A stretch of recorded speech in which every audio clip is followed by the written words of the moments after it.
Good evening. It is Jeff the Technology Fox here with another video. I realize I haven't uploaded in several years, and this is something that I think is definitely worthy of being uploaded.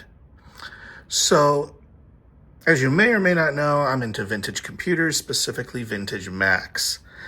The Mac that we have on the table here today is a G4 Mac Mini. Not just any G4 Mac Mini. It is a G4 Mac Mini 1.5 gigahertz. So you might be thinking, but Mr. Technology Fox, they only made them 1.42 gigahertz. And yes, that's true. This was advertised as a 1.42 gigahertz Mac Mini, and no, it is not overclocked. Towards the end of the PowerPC life cycle for the Mac Mini, Apple silently upgraded the processors from 1.42 to 1.5. They also, as you can see here, zoom in on that, they also doubled the video memory from 32 to 64 megabytes, which is probably one of the best things about having this Mac Mini is the upgraded video memory. Now, I'm not really here to talk about the hardware specs, though, although they are interesting. No, one of the best things about having a vintage computer, whether it's a Mac from the 90s, something from the early 2000s, or even a PC from that time, is sort of being able to relive those days, use the old applications, play the old games. But one of the majorly limiting factors in a vintage computer is the fact that while you can always go back and use the hardware and the software, the internet has changed. You can't go to a modern website on a computer running Windows 98 or a computer running Tiger or a computer running Mac OS 9 or Mac OS 8 or earlier, because the web has progressed.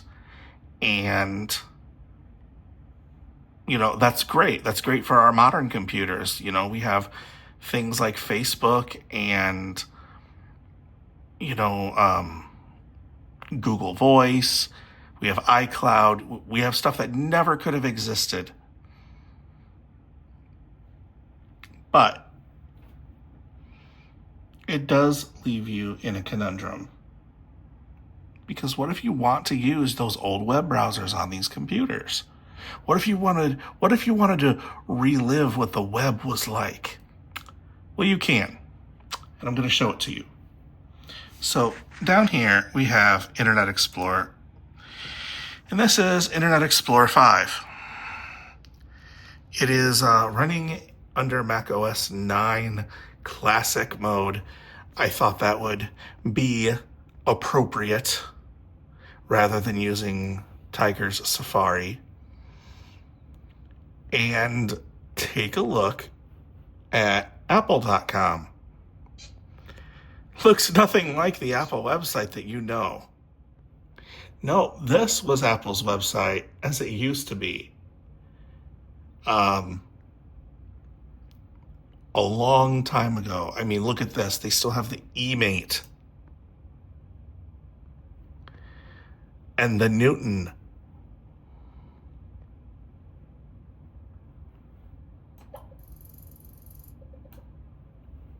So the eMate was basically a Newton in the form of a laptop.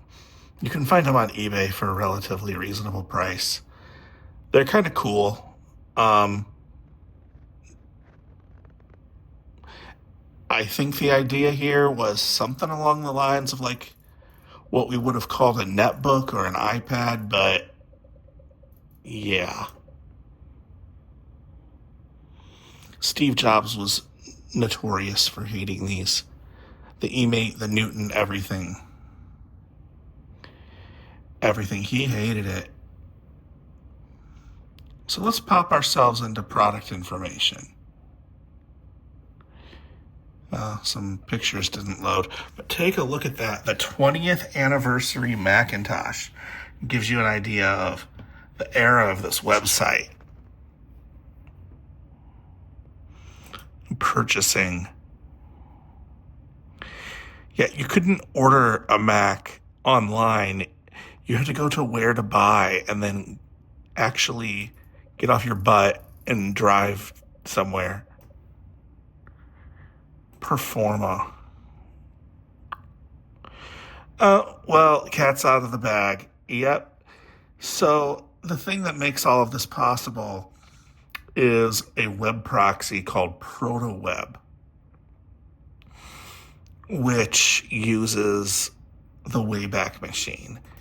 But instead of having to visit the Wayback Machine, they've actually, I don't know if they've re-archived everything, but it actually changes and redirects your DNS. So you can just go directly to a website like apple.com.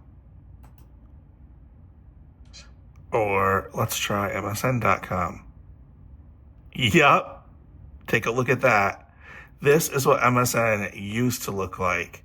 Now, I bet you if I click on Hotmail, yeah, it wasn't archived because they couldn't do that. But look at how cool this is.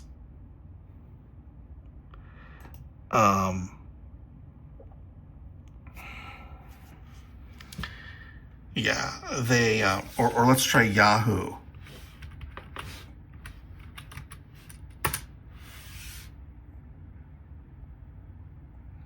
And there you have it. There's Yahoo. Or I wonder, let's try GeoCities.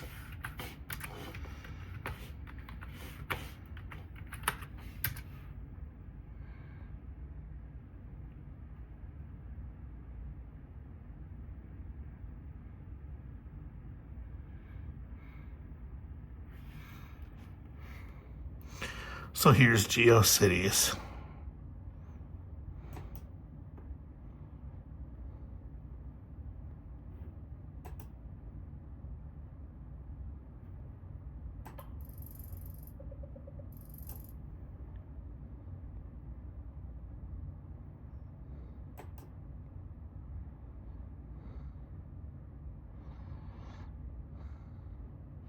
Wow, they did an extensive archiving of GeoCities.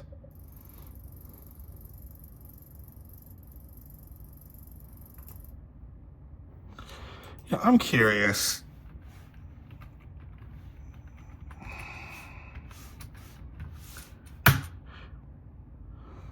Okay, no, they didn't do tigerdirect.com. What about Gateway's website? GW2K.com.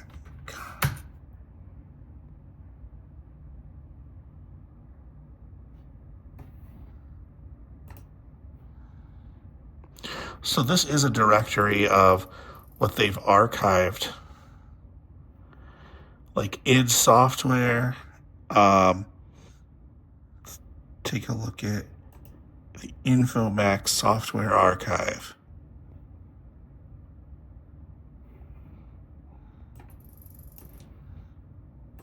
Pop into Infomac.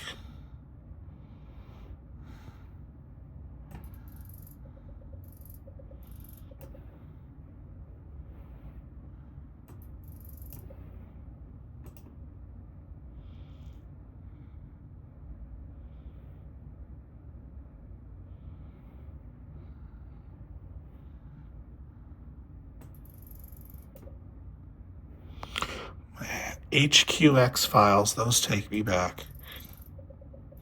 Look at these files. I got dates of 2000, 1998.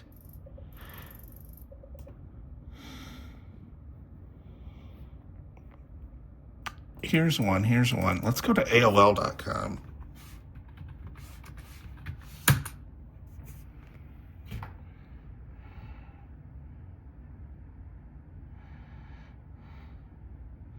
Try all new AOL 6.0.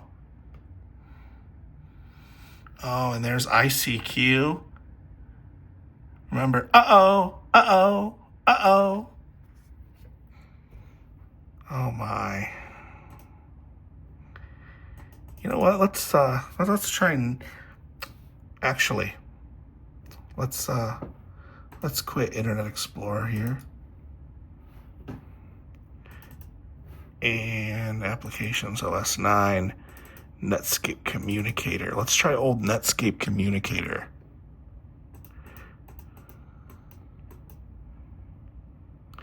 Oh, it's gonna make me set up a mail server. Okay. All I care about is Navigator. So let's see.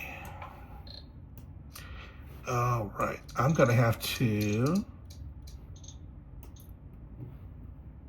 hold on just a second. I gotta set up the web proxy. And here we are, Netscape, on the Netscape homepage. So if you've ever used, here, I've never used the internet. Let's have a guide to the internet. Okay, shopping.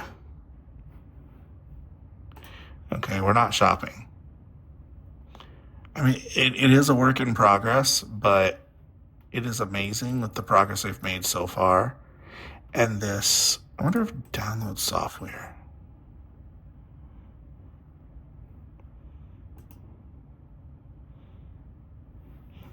Okay.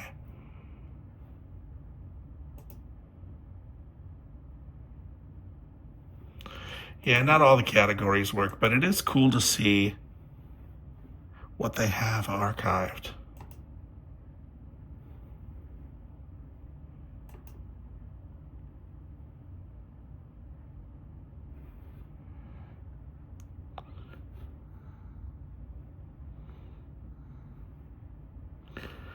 But yeah, I mean, take a look. This used to be the only ads you'd see on the internet. Just a little unobtrusive banner off to the side.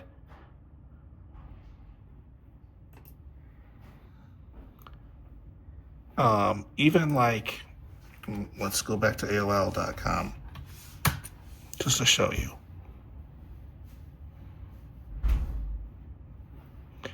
Yeah. So this was it. You know, I mean, AOL is obviously advertising themselves.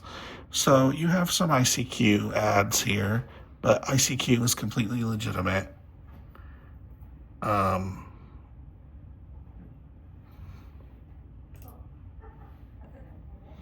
But yeah, I mean, look at this. Compared to all the videos and crap you see today. I mean, you could actually go here and see the content.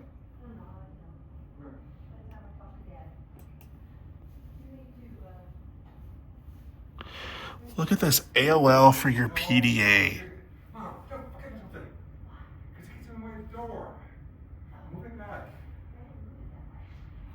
Take a look at that.